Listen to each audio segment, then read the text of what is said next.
Aquí entre nos, seguimos contigo.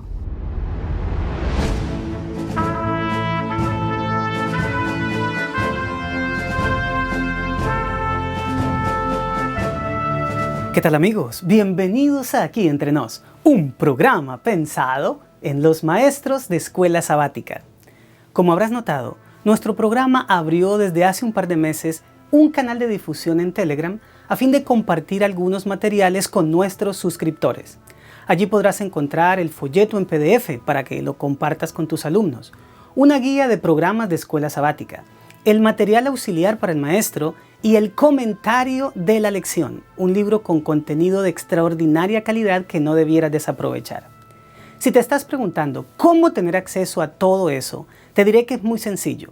Solo tienes que buscar en la descripción de este video el enlace a Telegram que te llevará automáticamente a esa plataforma y tocar allí el botón de unirme. Así tendrás acceso a todos los materiales que mencioné para descargarlos y compartirlos. Y además, tendrás acceso a mi bosquejo personal con la transcripción de cada programa. El único requisito es que descargues en tu celular la aplicación de Telegram o tengas la versión web o de escritorio en tu computadora. Verás que es bastante eficiente y muy sencilla de usar. Ahora entremos en la lección de esta semana que nos mostrará los conceptos básicos del pacto. Estos nos permitirán comprender lo que durante el resto del trimestre estaremos estudiando. ¿Te sientes listo para reforzar las nociones fundamentales de lo que algunos consideran el concepto más significativo de la Biblia? Pues entonces, comencemos. Las herramientas básicas para cada segmento de tu repaso están en El Sábado Enseñaré, el título que identifica el material auxiliar para el maestro. Los elaboradores del material auxiliar nos dejaron las herramientas del Sábado Enseñaré en las páginas 27 a 30 del folleto de maestros. Aprovéchalas al máximo para estipular el curso de acción que tomará tu repaso. Primer segmento, motiva, 1 minuto. Acelera el corazón de tus alumnos motivándolos con una razón válida de por qué esta lección es importante para sus vidas. Para comenzar el repaso, debes asegurarte de tener la atención y el interés de tu clase. Eso será muy sencillo de conseguir cuando le permites vislumbrar las ventajas que ofrece comprender la lección. Y para eso solo tienes que hacer una pregunta que ayude a tus alumnos a poner todo en perspectiva. Yo les haría la siguiente. Siendo que el modelo de los pactos antiguos fue usado por Dios para bosquejar la revelación del plan de salvación, ¿cuáles son los conceptos más importantes que debo aprender para tener todo claro en lo que se refiere a mi redención y la de mi familia? Pues en este repaso lo vamos a estudiar. Y después de decir eso, ni respondas ni dejes que los demás lo hagan. Solo pasa a la parte que sigue. Segundo segmento, explora, 15 minutos. Extrae de la mente de tus alumnos los 3 aspectos más edificadores del carácter que la lección contiene. Antes que nada, quiero recomendarte que leas el capítulo que corresponde a cada lección semanal en el libro comentario que acompaña el folleto de este trimestre. Ese material es extremadamente bueno y debido a que muy pocos alumnos lo pueden adquirir, tú puedes ser el punto de acceso a conceptos que sin duda los van a edificar. Como te dije al comienzo, herramientas como esa te estarán esperando en nuestro canal de Telegram. Por otro lado, este trimestre vas a tener la tentación de repasar con la clase día por día, dada la estructura de la lección. Sin embargo, te recomiendo que no cedas. Más bien, elabora un bosquejo en que se enfoque 3 aspectos principales. Verás cómo tu clase valorará este esfuerzo. Muy bien, los siguientes son los puntos que yo escogí para el repaso. Número 1. Las clases de pactos. Es muy importante que esta semana compartas con tus alumnos las clases de pactos y el significado que se les daba en los tiempos bíblicos. Para comenzar, quiero contarte que según documentos antiguos descubiertos por arqueólogos, la forma en que los hititas realizaban sus pactos tiene mucha similitud con los bíblicos. Esto significa que Dios reveló su plan de salvación mediante una figura con la que estaban familiarizadas las diferentes naciones que rodeaban el pueblo de Dios en los tiempos del Antiguo Testamento. Por otro lado, la palabra bíblica pacto proviene del hebreo berit, que significa acuerdo, contrato, convenio, alianza, vínculo o tratado. Este término se utilizaba para describir las relaciones que se establecían entre grupos o individuos en igual posición o las que se hacían entre un superior y un inferior. Así que básicamente existían dos clases de ellos: el pacto entre iguales o el pacto entre un señor y un vasallo. El primero establecía una relación de mutuo acuerdo en la que se negociaban los términos de tal manera que ambas partes se sintieran conformes. Después de todo, los dos estaban al mismo nivel. De otro lado, el pacto entre un señor y un vasallo se usaba principalmente cuando un pueblo conquistaba a otro y le imponía sus requerimientos, o cuando una nación acudía a otra para ser protegida de un enemigo que los amenazaba. En este tipo de tratado no había negociación sino imposición. Sin embargo, el pacto de Dios y su pueblo, aunque era un convenio entre un señor y un vasallo, tenía un elemento que los demás no poseían, lo que lo ubica en un tercer tipo o clase, y a este se le denomina pacto de gracia. Mira, en el típico tratado señor-vasallo, la parte inferior buscaba a la otra por ayuda o aceptaba los términos por obligación. Pero en el pacto de gracia es Dios quien busca a su pueblo vulnerable para bendecirlo con sus promesas, y éste a su vez era libre para aceptar o no los ofrecimientos. Con esto claro, pasemos ahora al punto siguiente: partes y términos en un pacto. Menciónale a tu clase que un pacto seguía un formato preestablecido, después del cual se realizaba un sacrificio para legitimarlo. Los componentes de este formato son los siguientes: un preámbulo en el que se presenta a la parte más fuerte, siempre y cuando pues fuera un pacto tipo señor-vasallo. Un prólogo histórico que describe las relaciones previas entre las dos partes. Las estipulaciones, que son las leyes o condiciones que deberían cumplirse en el pacto. En cuarto lugar, una cláusula que regula la conservación del tratado. En quinto lugar, los testigos, que fueron aquellos que presenciaron el acuerdo, y finalmente se trataba de las bendiciones y las maldiciones que se recibirían por lealtad o abandono del pacto. En cuanto al sacrificio que se llevaba a cabo para legalizar un pacto, realiza un ejercicio con tu clase para que les quede grabado en su mente un concepto muy importante. Invítalos a leer Génesis 15 del 9 al 11 y 17 y 18 y pregúntales: ¿por qué Dios mandó a Abraham a que partiera por la mitad de esos animales? Permíteme leer los versículos. Y le dijo: tráeme una becerra de 3 años y una cabra de 3 años y un carnero de 3 años, una tórtola también y un palomino. Y tomó él todo esto y los partió por la mitad y puso cada mitad una enfrente de la otra, mas no partió las aves. Y descendían las aves de rapiña sobre los cuerpos muertos y Abraham los ahuyentaba. Y sucedió que puesto el sol ya oscurecido, se veía un horno humeando y una antorcha de fuego que pasaba entre los animales divididos. En aquel día hizo Jehová un pacto con Abraham diciendo: a tu descendencia daré esta tierra, desde el río de Egipto hasta el río grande, el río Éufrates. A lo mejor muy pocos de tus alumnos sepan responder por qué se mandaba a partir a la mitad estos sacrificios.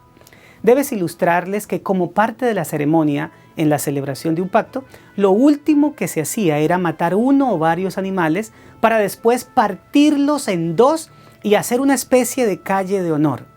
Esa calle de honor era un camino entre las mitades que estaban una enfrente de la otra, y por ese camino debía pasar el pactante inferior, si se trataba de un pacto tipo señor-vasallo, o las dos partes, si era un pacto entre iguales, y mientras caminaba se daba a entender que lo que le pasó a esos animales le debería suceder a él si no cumplía con el acuerdo. A esto se le conocía como cortar un pacto. Tal vez te preguntes por qué se hacía esto. Pues eso mostraba la gran seriedad que se le daba a este tipo de acuerdos legales. Pero permíteme añadir algo más.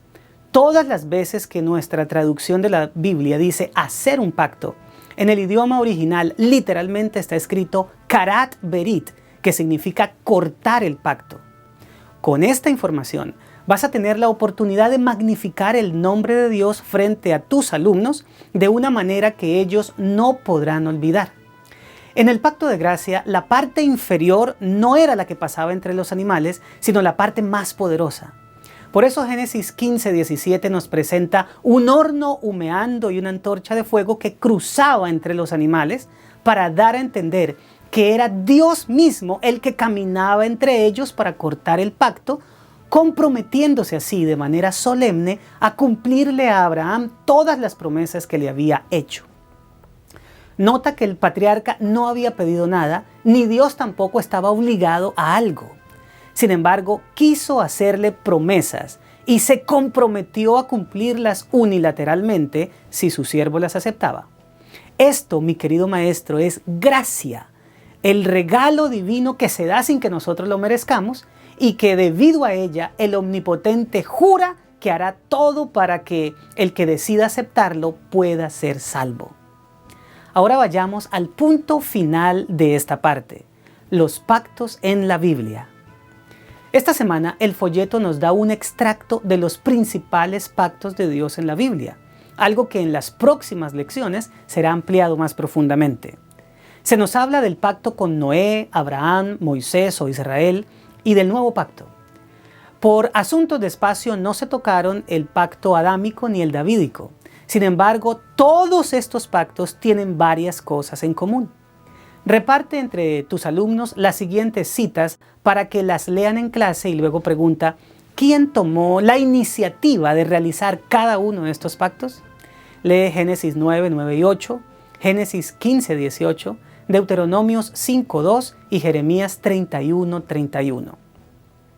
Cuando estudien esos versículos, verán de manera clara que en todos ellos Dios es el que toma la iniciativa de pactar, dándonos a entender que en cada caso se trata de un pacto de gracia. Esto es importante porque sin que Dios estuviera obligado bajo ninguna circunstancia, en su buena voluntad decide bendecir a sus escogidos, mostrando así que lo único que lo mueve es el amor por la humanidad. De otro lado, todos sabemos que el Señor no cambia y que Jesucristo es el mismo ayer, hoy y por los siglos. Por eso, es necesario remarcar en la clase que todos estos pactos son la reiteración de lo que conocemos como el pacto eterno. Es decir, que no fue que Dios hizo varios pactos, sino que ha sido uno solo, reiterado en cada una de esas ocasiones, ya que aunque su pueblo lo rompió varias veces, Dios ha permanecido siempre fiel a él. Finalmente, es necesario resaltar el aspecto relacional del pacto de Dios, ya que más que un contrato se trata de un vínculo, así como lo es el matrimonio. Es decir, que no se establece sobre la base de obtener ventajas, sino de desarrollar una relación basada en el amor. No valdría la pena entrar en un pacto de meras obligaciones para tener derecho a privilegios, ya que esto sería salvación por obras. Se trata más bien de ir cultivando una relación que tuvo su inicio en el amor incondicional de nuestro Creador. Finalmente, lee en la clase Éxodo capítulo 6, versículo 7 y Jeremías 31, 33. Luego pregunta, ¿qué podría significar la frase «Yo seré su Dios y ellos serán mi pueblo»? Si lo ves necesario, menciona que esto es una ratificación del aspecto relacional del pacto, ya que mediante ella se da a entender que Dios pacta con el objetivo de construir una relación afectiva con su pueblo. Esto nos muestra que Dios no está interesado en un cumplimiento externo de normas, sino que nuestra obediencia debiera ser una respuesta de amor a su magnífica gracia. Tercer segmento. Aplica 12 minutos. Plantea simulaciones de la vida real con escenarios que necesiten soluciones basadas en lo estudiado, estimulando así la participación. Ahora enfoquémonos en llevar todos estos conceptos teóricos al plano aplicativo. Plantea a la clase las siguientes preguntas. Número 1. ¿Por qué el único pacto que Dios podía hacer con la humanidad para salvarla era el pacto de gracia? En segundo lugar, cuando se cortaba un pacto, La parte que pasaba entre los animales partidos aceptaba que esa fuese su suerte si no cumplía sus compromisos. ¿Qué te enseña de Dios el que se comprometiera de esa manera a cumplir sus promesas de salvación?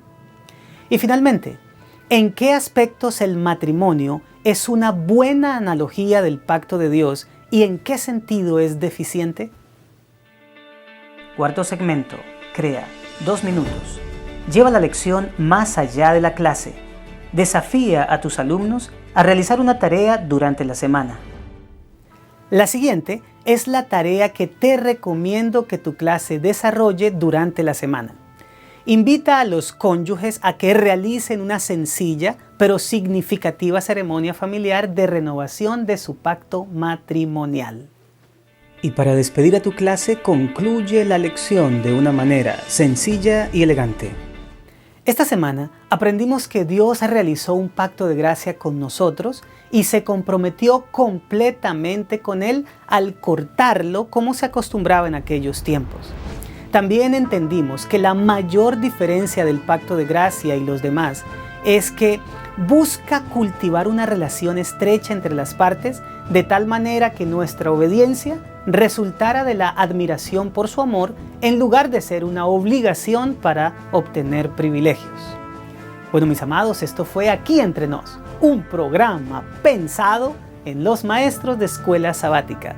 Le envío un abrazo sincero a todos aquellos que han dicho: yo iré a compartir esperanza porque Cristo viene pronto. Nos vemos la próxima semana.